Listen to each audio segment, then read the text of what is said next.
আসসালামু আলাইকুম। আপনারা গেল 2-3 দিন ধরে নানা ধরনের তথ্য, অপতথ্য, গুজব অনেক কিছুই শুনছেন। এসব শোনাশুনির ভেতরে আপনাদের অনেকের অনেক ধরনের মন্তব্য আসতে পারে যে আসলেই সেনাবাহিনী কি চাচ্ছে, সেনাবাহিনী কি আসলেই ক্ষমতা নিতে যাচ্ছে কিনা। দেখেন, প্রথম কথা হচ্ছে যে সেনাবাহিনী 5 তারিখে কোন পরিস্থিতিতে শেখ হাসিনাকে যেতে আপনারা এর আগে শুনেছেন, বুকে পাথর চাপা দিয়ে সেনাপ্রধান তার এটা করতে হয়েছে 5 তারিখের ঘটনাগুলো। এটা কিন্তু বাস্তব কথা। মানে সিম্পল একটা জিনিস শুনেন, ধরেন একজন পুলিশের কনস্টেবল নিয়োগ করতে গিয়ে, আপনারা বাংলাদেশে আছেন, আমার চাইতে আপনারা অনেক ভালো জানেন, আমরা তো আপনাদের কাছ থেকে শুনেই কথাবার্তা বলি। আমি নিজে তো আর এখানে আমার এমন কোনো সোর্স নাই যেটা দিয়ে আমি উড়ে গিয়ে তারপরে গিয়ে জেনে আসি। আপনারা জানেন যে একটা পুলিশের কনস্টেবলের চাকরি নিতে গেলে আপনার কি পরিমাণে করতে হয়, সরকারি যেসব গোয়েন্দা সংস্থা এই যে ভেরিফিকেশনের কাজটা যে চলে, আপনার পরিবারের ভেতরে বাবা মা ভাই বোন না, এর বাইরে 14 গোষ্ঠীর ভেতরে জামাত বিএনপি কোনো লোকজন আছে কিনা সেটা যাচাই বাছাই করে তারপরে আপনাকে চাকরিতে নেওয়া হতো। এটা সত্য কি মিথ্যা আপনি নিজেকে জিজ্ঞেস করেন। যদি তাই হয়, শেখ হাসিনার চোখের সামনে সেনাপ্রধান ওয়াকার, শেখ হাসিনার পছন্দগুলো কি আপনি বলেন? শেখ হাসিনার পছন্দ হচ্ছে ওই নিজাম হাজারি, শেখ হাসিনার পছন্দ হচ্ছে এই শামীম ওসমান, শেখ হাসিনার পছন্দ ওই যে কুমিল্লার বাহার, যত জাউরার যত শ্রেষ্ঠ প্রো ম্যাক্সের একদম সর্বশেষ ভার্সন যেটা আছে, সবশেষ ভার্সন হচ্ছে শেখ হাসিনার পছন্দ। এর আশপাশে কোনোদিন ভালো মানুষের কোথাও এই জায়গা দেয় না। তো এর মতো একটা জাউরা, এই যে ওয়াকারের মতো একজনকে এখানে বসাবো, আপনার মনে হয় সেনাপ্রধান এই যে কোনো সময় চাইলেই সরকার পতন ঘটাইতে পারে আমাদের সাবকন্টিনেন্টের প্রেক্ষাপটে যদি চিন্তা করা যায়। তাকে যাচাই বাছাই না করে শেখ হাসিনা ভুল করেছে সেনাপ্রধানকে বসিয়ে, এটা মনে করার কোনো কারণ নাই। গোয়েন্দা সংস্থা না, খালি শেখ হাসিনা যদি ভুল করেও ভারত তো ভুল করবে না। শেখ হাসিনার এই ধরনের পদগুলো, এই পদায়ন কারা করতো? ভারত থেকে করতো। এমপি মন্ত্রী কে কোথায় বসবে, গুরুত্বপূর্ণ জায়গায়, পুলিশের বিভিন্ন শাখায়, সব ভারতের দেয়া। তো ভারত তার ব্যাপারে জানে না, না জেনে তাকে এখানে বসিয়েছে। ওয়াকার মনে প্রাণে একজন আওয়ামী প্রেমী, যেটা সে আগে বলেছে, বুকে পাথর চাপা দিয়ে তারপরে তিনি 5 তারিখে এগুলো করেছেন। এটাই হচ্ছে বাস্তবতা। তো এই ব্যক্তির যদি আপনি কোনো চিন্তা ভাবনা ধারণা সব বাদ দিয়ে আপনি নিজে থেকে একদম সায়েন্সের মতো যদি তাকে করতে চান, ল্যাবরেটরিতে যদি টেস্ট করতে চান, ল্যাবরেটরি টেস্টে আপনাকে প্রথম করতে হবে। এই যে হাসিনা 9 মাস ধরে অনেক বক্তব্য দিয়েছেন, এ কিন্তু মুখ কিন্তু যথেষ্ট কি বলবো, যে ও কথা না বললে পারবো, কথাই কিন্তু এই যে এই পতন যা কিছু হলো সব কিন্তু এর কথাই। এর মুখ থেকে গেল 9 মাসে আপনি আজ পর্যন্ত শুনেছেন ওয়াকার সম্পর্কে কোনো খারাপ কথা, ওয়াকারের বিরুদ্ধে কোনো অভিযোগ? গত 3 বছর ধরে ইউনূসকে নিয়ে শেখ হাসিনার এত কথা কেন, এত শত্রুতা কেন? কারণ হাসিনা জানতো যে ইউনূস কিছু একটা ভেতরে ভেতরে করছেন, বা পশ্চিমাদের যে চিন্তা ভাবনা সেটা তিনি জানতেন, এটা জেনেই কিন্তু তিনি এগুলো করছেন। অর্থাৎ হাসিনার মুখ থেকে বের হয়ে যায়। আমি অনেক আগে একটা ভিডিওতে বলেছিলাম যে হাসিনার সামনে কি করবে, কি ঘটছে ভেতরে, এটা হাসিনার মুখ দিয়ে বের হয়ে যায়। হাসিনা এটা চুপ করে মুখে রাখতে পারে না। তো এতদিন ধরে ওয়াকারের বিরুদ্ধে হাসিনার কোনো অভিযোগ নাই, এর কারণ কি? আমি এর আগে আরেক ভিডিওতে বলেছিলাম যে শেখ হাসিনার সাথে ওয়াকারের ওয়াইফের ফোন দিয়ে সার্বক্ষণিক যোগাযোগ হয়, ওয়াকারের স্ত্রীর সাথে তার প্রতিদিন কয়েকবার কথা হয়, তারপরে ওয়াকারের সাথেও কথা হয়। তো এগুলোর যদি নাকি আপনি যেটা বললাম ল্যাবরেটরিতে যদি নাকি আপনি টেস্ট করতে যান, আপনি দেখেন আওয়ামী লীগ যা যা চায় ওয়াকার তা ঠিকঠাক মতো করছে কিনা। 5 তারিখে শেখ হাসিনাকে ওয়াকারের প্রথম কাজ কি ছিল? তারে অ্যারেস্ট করা।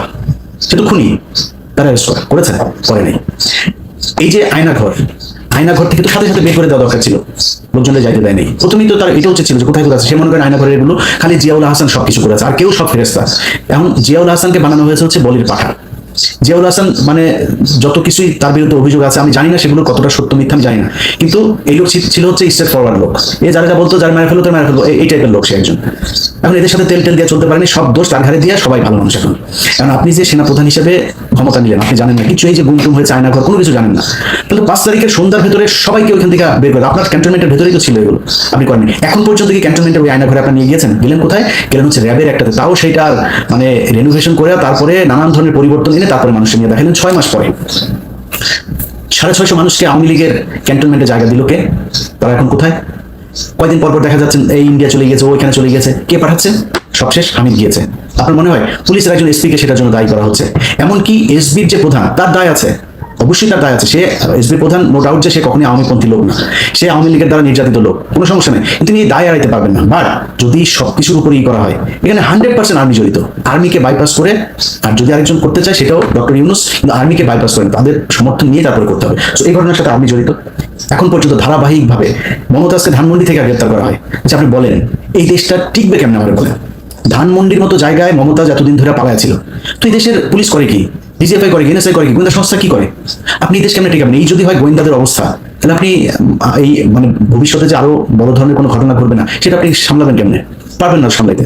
তারপরে কি করলো, হাসিনার বাড়ি ভাঙবে বলা, ওটা তো বাকশালের আতুর ঘর, ওইখানে বসে এই দেশের যত অপকর্ম সব হয়েছে, এই দুর্নীতি থেকে শুরু করে এই পর্যন্ত এই বাংলাদেশের যত অবক্ষয়, ভারতের যত যোগসাজশ, ভারতকে এই দেশে কাজ করতে দেওয়ার যত কিছু ওই ঘরে বসে হয়েছে, ওইটা পাবলিক টয়লেট বানানো উচিত। একদম মানে লিটারালি এটা এরকম না যে মানে মানুষ যায় এখন তো হিসু করে, এইভাবে না, বানাই দিতে হবে, পুরুষ মহিলার আলাদা করে বাথরুম বানাইতে হবে এবং লেগে দিতে হবে বাথরুমের ওইখানে সামনে বড় করে ব্যানার থাকতে হবে, একটু হেগে যান, এটা এই জায়গা হইতে হবে। প্রচন্ড ঘৃণার একটা স্থান হওয়া দরকার। ওইটা মানে ভাঙতে চেয়েছে, জনগণ চেয়েছে, সেনাবাহিনী যায় বাধা দেয়। সেনাবাহিনীর কাজ কি, এদের কি করে নাকি, এদের আপনার বাধা দিতে যাইতে বললো কে? এরপরে বাংলাদেশে যত ধরনের 2 দিন পর পর এই যে আপনার, আমি টেলিভিশন পত্রিকার নাম ধরে বলছি না, ডিজিএফআই থেকে নোট দেওয়া হয়, এটা মাঝখানে বন্ধ ছিল, এই গত কয়েক মাস ধরে আবার শুরু হয়েছে, নোট দেওয়া হয়, এইভাবে নিউজ ছাপতে হবে। ছাপছেন কিভাবে? আপনার এই যে ধর্ষণ চারিদিকে চলছে, এই ধর্ষণগুলোকে আপনার মানে দেখে মনে হয় কি বাংলাদেশের জীবনে কোনো ধর্ষণ হয়নি, এমন ভাবে এটাকে প্লেস করা হচ্ছে যে বাংলাদেশে ধর্ষণে ছেয়ে গিয়েছে। এই দেশে ধর্ষণের জন্য মানে যে কোনো সময় সরকার পতনের আন্দোলন হইতে হবে এমন একটা পরিস্থিতি তৈরি করা হচ্ছে। এই যে ঢাকা বিশ্ববিদ্যালয়ে খুন হয়েছে না, আমার কাছে এই আসামি যে 3 জন আটক করা হয়েছে, ওদের আদালতে যাওয়ার পর ওদের আমি রেকর্ড আমার কাছে আছে, সেই রেকর্ডের মধ্যে তারা মানে স্পষ্ট বলছেন তারা ওইখানে গিয়েছিল, যাওয়ার পরে তাদের সাথে মোটরসাইকেল নিয়ে একটা পক্ষের সাথে গ্যাঞ্জাম হয়েছে, সেই আসল গ্যাঞ্জাম হচ্ছিল আরেক জায়গায়, তাদের সাথে গ্যাঞ্জাম হচ্ছে হওয়ার এই মাঝখানে তাদেরকে ধরে ঢাকা বিশ্ববিদ্যালয়ের কিছু স্টুডেন্ট তাদের সাথে বাকবিতণ্ডার এক পর্যায়ে আপনার মারধর করে, তাদেরকে পুলিশ আসে করে বললো যে হসপিটালে যাও, তারা হসপিটালে গিয়েছে চিকিৎসা আনতে, নিজে থেকে, পুলিশ নিয়ে যায়নি। একটু পরে পুলিশ ফোন দিয়েছে, আপনারা কোথায়? এখানে। আচ্ছা ঠিক আছে, দাঁড়ানো, আসতেছে, কি তাদেরকে ধরে নিয়ে এসে খুনের আসামি তারা। এখন আসল ঘটনাটা তাহলে কারা ঘটালো, এটা তো তাহলে আমাদের বের করা উচিত। কেন বের হচ্ছে না, কেন ঘটছে এগুলোর সাথে গোয়েন্দা সংস্থা জড়িত। তাদের মূল টার্গেট হচ্ছে যেন তেন ভাবে বুঝাইয়া দেওয়া যে ইউনূসের এই সরকার হচ্ছে প্রচন্ড খারাপ একটা সরকার এবং এদেরকে দিয়ে এই দেশে চলবে না, দিন যত যাচ্ছে তত বুঝাইতে চাচ্ছে যে আরেকটা কিছু দরকার। আরেকটা কি, সেটা হচ্ছে সেনাবাহিনী। আজ থেকে প্রায় 3 মাস আগে কনক সারোয়ার উনি ওনার একটা ভিডিও বানিয়েছিল, ওনারা ধুয়ে দিয়েছেন অনেকে, আমাকে অনেকে ফোন করেছে, ভাই কনক ভাই তো ওই সেনাবাহিনীকে উস্কাচ্ছে।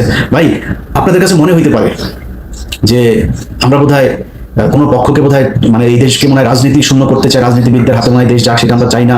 আমরা চাই হচ্ছে গিয়ে এই দেশের এই তৃতীয় পক্ষ শক্তি এসে তারপর এই দেশ নিয়ে এত কিছু মনে করার কিছু নাই ভাই। আপনি যদি মনে করেন যে আমরা বিক্রি হয়ে যাইতে পারি, এখনো কারোর অত টাকা হয় নাই যত টাকা আওয়ামী লীগের ছিল, বিক্রি হওয়ার সুযোগ ছিল। তো কুরবানির আগে যেহেতু হয় নাই, কুরবানির পরে বিক্রি হওয়ার কোনো কিছু নাই, ওই দাম আগের দাম আর এখন পাওয়া যাবে না। তো এটা মনে করেন না, যদি কিছু বলে থাকি না, যেটা বলি সেটা আপনাদের ভালোর জন্য বলি। আপনারা শুধু একটা জিনিস মাথায় রেখেন, এই সেনাপ্রধান সুযোগ খুঁজছেন শুধু, কোনো না কোনো ভাবে সেই করা, শুধু পারছেন না একমাত্র ইউনূসের ধাক্কার কারণে, ইউনূসের সাথে ওনারা সামলা উঠতে পারছে না। বাট আপনাদেরকে এই বুদ্ধি কে দেয় আমি জানি না, আমি ভাই খুব ছোট মানুষ, খুব অল্প বুঝি, আমার বুঝে যেটা মনে হয়, অনেককে অনেকভাবে বোঝানো হয়েছে যে চুপ্পুকে সরাইলে নাকি দেশ নাকি কিভাবে নাকি কি হয়ে যাবে। আরে ভাই আপনি হাসিনারে সরিয়ে দিয়েছেন প্রধানমন্ত্রী, তো আপনি মানেন না মানেন, সে তো ওই দেশে প্রধানমন্ত্রী হয়েই ছিল। এখন প্রধানমন্ত্রী যদি নাকি অবৈধ হয়, তার ওটা যদি আপনি না মানেন, রাষ্ট্রপতি কোথেকে আসলো? ওই সংসদ থেকেই হয় নাই রাষ্ট্রপতিটা, ওই সংসদ আপনি মানেন না। আপনি এই যে ইশরাককে আপনি বানাইতে দিচ্ছেন, অনেকেই ফতোয়া দিচ্ছেন যে ইশরাককে বানানো যাবে না। কেন? কারণ হচ্ছে ইশরাক ওইটা যদি দেয় তাহলে তো ইশরাককে আবার আমাদের ওই নির্বাচনটা মেনে নেওয়া হবে। আর ওই ইশরাকের নির্বাচন আপনার ওইটা দিতে বলছে ইশরাককে তো মানুষ নামই দিয়েছে জনতার মেয়র, ওই এমনিতে যায় বসবে, ওরা আপনার ওই নির্বাচনের হিসাবে দেওয়ার দরকার। অনেক জায়গায় বসাচ্ছেন না লোকজন, আপনি রিটায়ার্ড পুলিশের লোককে আইনে পুলিশের আইজিপি বানাচ্ছেন, কমিশনার বানাচ্ছেন, আর ইশরাকের মতো একজন মানুষকে, আপনি এত জনপ্রিয় একজন মানুষকে আপনি দিচ্ছেন না, আপনার সিটি কর্পোরেশনের মেয়র হতে দিচ্ছেন না। তো এইসব মানে বানায় নিজেদের ভেতরেই করে, বিএনপি জামাতের ভিতরে বিশাল ফাটল। ভাই আপনি কি মনে করেন যে এই দেশে যদি নাকি ইন্ডিয়া আবার এই দেশের দখল নেয়, কন্ট্রোল নেয়, আপনার মনে হয় বিএনপি বা জামাত কাউকে মানে ছেড়ে দিল, এটা বিএনপি ওরা কিছু বলিস না আমাদের লোক, এটা বলবে যে জামাত আমাদের খুব করেছে, আমাদের মাফ করে দিয়েছে, জামাতের ওদের কিছু বলিস না মনে হয়? আপনাদের ভিতরে সুকৌশলে এবং সোশ্যাল মিডিয়াতে, আমি গতকালকে আমার ফেসবুকে একটা পোস্ট করেছে, এই যে নিজুম মজুমদার, যে হারপিক মজুমদার আছে, এই হারপিক মিলে ওদের তো ধরেন সারাদিন কোনো কাজ নেই, এখন ওদের খালি অপেক্ষায় থাকে যে এটা আমরাও ছিলাম একসময়, কখন হাসিনার পতন হবে, ওদের কাজ হচ্ছে ওইটা। বাট আমাদের সাথে যে জনসমর্থনটা ছিল ওদের সাথে সেই সমর্থনটা নেই, পার্থক্য শুধু এই জায়গাটাতে। ওরা করছে কি, বিএনপির নামে আইডি খুলছে, অমুক উপজেলা যুবদল, অমুক জেলা ছাত্রদল, এভাবে খোলা বিএনপির আবার শিবিরের নামেও খুলছে একইভাবে। বিএনপিকে দিয়ে বলা হচ্ছে শিবিরকে, জামাতকে, আবার জামাতকে দিয়ে খালেদা জিয়াকে নিয়েও খুব বিশ্রী ভাষায় কথাবার্তা বলা হচ্ছে। বিএনপির লোকজন খেপছে। এই যে দুই পক্ষের মধ্যে মুখোমুখি দাঁড় করিয়ে দেওয়া হয়েছে, দাঁড় করিয়ে দিয়ে বোঝানো হচ্ছে যে তোমাদের জন্য বিএনপির চাইতে আওয়ামী লীগ বেটার একটা প্রতিপক্ষ। আবার বিএনপিকে বোঝানো হচ্ছে যে তোমাদের জন্য জামাতের চাইতে আওয়ামী লীগ অনেক ভালো বেটার প্রতিপক্ষ, কারণ জামাত আসলে জামাতের অনেক বেশি জনপ্রিয়তা লাভ করবে, তাদের কাছ থেকে তোমরা কখনো ভোটে জিততে পারবে না। এই যে জিনিসগুলো বুঝায় যা যা করা হচ্ছে সব গোয়েন্দা সংস্থার খেলা, এবং এই গোয়েন্দা সংস্থা কন্ট্রোল হচ্ছে কোথেকে? ভারত থেকে। তো যে বিষয়টা নিয়ে ভিডিওটা আজকে করতে এসেছি ভাই, সিম্পল, শুধু নিজে নিজে হিসাব মিলান। বিটিআর হত্যাকাণ্ড এই দেশের প্রধান, এই বাংলাদেশকে 15 বছর যে আপনার কন্ট্রোল করলো ভারত, সেটার প্রধান দরজা ছিল হচ্ছে পিলখানা হত্যাকাণ্ড। এই পিলখানা হত্যাকাণ্ডের বিচার কে হইতে দিচ্ছে না? সেনাপ্রধান হইতে দিচ্ছে না। প্রথম আলো এই দেশের জঙ্গি নাটকের মূল হোতা, সেই প্রথম আলোর সামনে লোকজন গেল জিয়াফত করতে, ওর অফিস ভাঙতে জানে, কারো ধাক্কা নেই, অফিসে গায়ে হাত দেয়নি। আর্মি সরাসরি চলে গেল, পুলিশের আগে আর্মি সেখানে যায় লোকজনের মারলো। একটা ছেলেকে প্রথম আলোর নিচে নিয়ে সেনাবাহিনীর পোশাক পরা লোকজন সেখানে তাকে মারলো।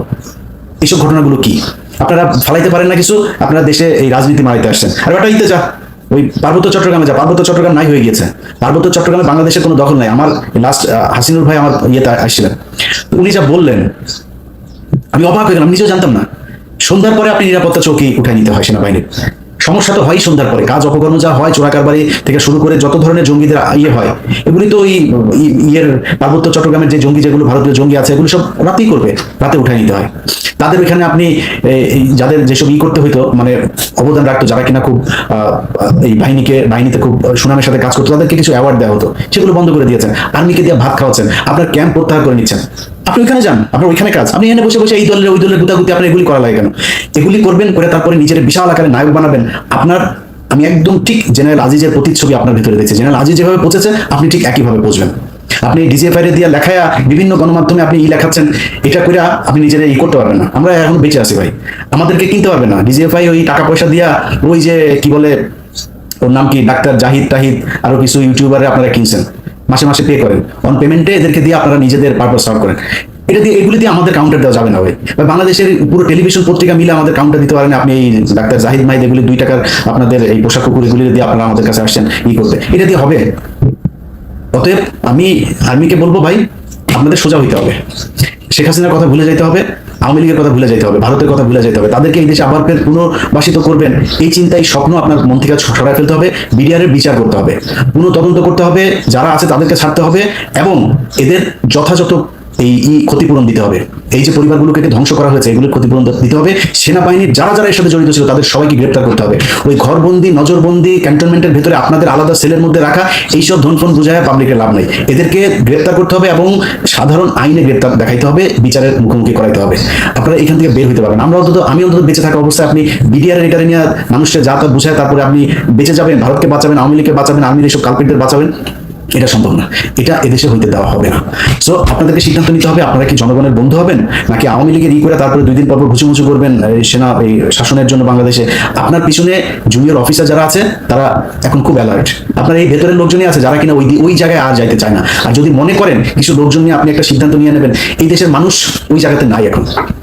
আপনি মানে খেলার মধ্যে, ক্রিকেট খেলা দেখেন না, একটা পর্যায়ে যায় একটা দল এমন জায়গায় যায় ওখান থেকে আর উঠতে পারে না। আপনাদের অবস্থা এখন তাই, এখান থেকে ধাপ করে উঠতে পারবেন না। আপনার রান দরকার 3 রান, হাতে আছে 7 উইকেট, এদিকে ওভার আছে আরো 27 ওভার, এখান থেকে আপনি ম্যাচ জিতে আনতে পারবেন আবার ঘুরে? ওটা সম্ভব না। অতএব আপনাদের সিদ্ধান্ত নিতে হবে এটা। আর আমি খুব বিনয়ের সাথে বাংলাদেশের বিএনপি এবং জামাত আপনাদের কাছে বলতে চাই, বা ছাত্রদেরকেও বলতে চাই, ভাই আপনাদের ছাত্রদের সাথে খুব খারাপ একটা সম্পর্ক হয়েছিল, নতুন করে তাদের সাথে আমার সম্পর্কটা আবার আমি নিজেই তাদের সাথে শিথিল করেছি, মানে সুন্দর করেছি। অতএব এই সম্পর্কটা তাদের সাথে রাখতে চাই। আপনাদের কাছে অনুরোধ একটা, তাদেরকে আমি এটাই বলেছি যে ভাই, এই প্রথম আলো, ডেইলি স্টার, এই ইন্ডিয়া, আওয়ামী লীগ এসব ফাঁদে পা দেওয়া যাবে না। আপনাদের আমার নিয়ে গালাগালি করেন, কিছু বলবো না, কিন্তু আমার যখন আপনাদের প্রথম আলোতে গিয়েছেন তখন ভাই আমার রক্ত এগুলি টকবক করে ফুটতে থাকে, আমি নিজের কন্ট্রোল করতে পারবো না তখন। সো এটা তাদেরকে বলা আছে। ছাত্রদেরকে বলি ভাই, আমার কারোর ক্ষমতার ভাগ দেওয়া দরকার, আমি কারোর কাছে কোনো চেয়ার চাই না, কোনো পদও চাই না, কিছুই চাই না, 1 টাকাও চাই না। যেখানে ছিলাম ওইখানেই আছি, এইখানেই থাকবো। আল্লাহ যেন সারা জীবন ওই জায়গাতে রাখে। আল্লাহর কসম করে বললাম ভাই, এই ভিডিওটা যখন রেকর্ড করছি তার কয়েক মিনিট পরে মাগরিবের নামাজ, এই সন্ধ্যার সময় সবার সামনে আল্লাহর কসম করে বললাম, মৃত্যুর 8 দিন পর্যন্ত এই জায়গাতেই থাকবো ইনশাআল্লাহ। এই দেশের সার্বভৌমত্ব রক্ষায় আমার অনেক ভুল থাকতে পারে, কিন্তু নিজেকে নিজের জানতে আমি আমার নিজের সজ্ঞানে কোনোদিন এই দেশের বিরুদ্ধে অবস্থান নেব না, এটা মনে রাখেন। সো আপনাদের দেশ আপনারা চালাবেন, আপনারা ক্ষমতায় আসবেন, আপনারা বিরোধী দলে যাবেন, যা মনে চায় করেন, কিন্তু দেশটা এই দেশের ভেতরেই থাকতে হবে। চাঁদাবাজি করেন, কোন ছাত্র কার কাছ থেকে টাকা নিয়েছে, কোন বিএনপির লোক কোন জায়গায় চাঁদা নিয়েছে, কোন জামাতের লোক কোন জায়গায় চাঁদা নিয়ে, আমার যায়ও না আসেও না, যা মনে চায় করেন, শুধু টাকা বিদেশে পাঠান না। আর ওই এদের সাথে হাত মিলানো যাবে না। এদের সাথে যে হাত মিলাবেন তারে আমি যখন যেভাবে আগেও বলেছি এখনো, যখন যেভাবে তাকে ন্যাংটা করার সুযোগ পাবো আমি কিন্তু ন্যাংটা করে দেবো। তো ওই জায়গাটা ঠিক রাখেন। আর আপনাদের কাছে সবচেয়ে বড় অনুরোধ যেটা, সেটা হচ্ছে যে আপনারা ক্ষমতা চান, তাই না? ক্ষমতা চাইতে হলে আপনারা যেটা মনে করছেন যে আমরা মনে হয় তৃতীয় কোনো পক্ষকে সুযোগ সুবিধা, না ভাই, আপনার মাথায় রাখতে হবে তারেক রহমান এখনো পর্যন্ত দেশে ফেরে নেই। নিশ্চয়ই দেশে ফেরার মতো পরিস্থিতি হয় নাই, তাই খুব সিম্পল হিসাব, কেন হয় নাই, যে কারণে হয় নাই সেটা আপনারা নিজেরা চিন্তা করেন। কারা কারা এখনো পর্যন্ত সেই সরকারের এই কি বলে এই আওয়ামী লীগ সরকারের রেসপন্সার যারা যারা এখনো পর্যন্ত আছে তাদেরকে সরানোর ব্যবস্থা করেন। প্রথম আলো, ডেইলি স্টার সহ এই যে সন্তোষ শর্মা টর্মা এই যারা যেগুলো আছে এগুলোর ব্যাপারে চোখ কান খোলা রাখেন। ভাই এখনো পর্যন্ত নিজেদের মধ্যে এই দ্বন্দ্ব করার সময় এখনো আসেনি। এখানে যদি ভারতকে যদি আবার আপনি সুযোগ দেন, ভারত হাসিনা আসতে পারবে না হয়তো, কিন্তু ভারত ওই আওয়ামী লীগের মতোই আরেকটা শক্তিকে এখানে দাঁড় করাবে। তো সেটা যদি হয় আপনার মাথায় রাখতে হবে, আপনাদের বিএনপি করেন যারা, আপনাদেরকে ভাই পরীক্ষা নেওয়ার কিছু নাই। আপনারা এই গেল 15 বছরে যারা কিনা এখন নতুন করে আবার বিএনপিতে যোগ দিচ্ছেন তারা না, এই গত 15 বছর যারা বিএনপি করেছেন, সে ভালো খারাপ যা মনে চায় এইটা প্রমাণ করেছেন যে আপনি ভাই দেশপ্রেমিক, এবং ভারতের ব্যাপারে আপনি কোনো ছাড় দেন নাই। কিছু তো আছেই বিএনপি জামাতের মধ্যে কিছু আছে যারা কিনা ভেতরে ভেতরে তাদের সাথে যুক্ত ছিলেন, তাদের কথা বলছিলাম, কিন্তু বাংলাদেশের সংখ্যাগরিষ্ঠ বিএনপি জামাত পরীক্ষা দিয়ে এসেছেন আপনারা। আপনাদের এই দেশের অনেক অবদান, আপনাদেরকে তুচ্ছ তাচ্ছিল্য করে আপনাদের বিরুদ্ধে কথা বলার ওই শক্তি সাহস কোনোটাই আমার নাই। আপনাদের কাছে খালি অনুরোধ ভাই, আল্লাহর ওয়াস্তে আওয়ামী লীগ এবং ভারত এই দুইটার ব্যাপারে আপনাদের সজাগ থাকতে হবে। আমার ব্যাপারে, আমাদের ব্যাপারে আপনাদের কোনো টেনশন করার দরকার নেই যে আমরা মনে হয় উস্কাচ্ছি কাউকে বা কোনো কিছু, এরকম কোনো কিছু না। এখানে সেনাপ্রধান চাচ্ছে সে একটা সেনা শাসনের দিকে নিয়ে যাইতে, তার একটা বলয় তৈরি করতে, বিভিন্ন জায়গায় তার প্রভাব বিস্তার করতে, এটার ব্যাপারে আপনাদেরকে সজাগ থাকতে হবে।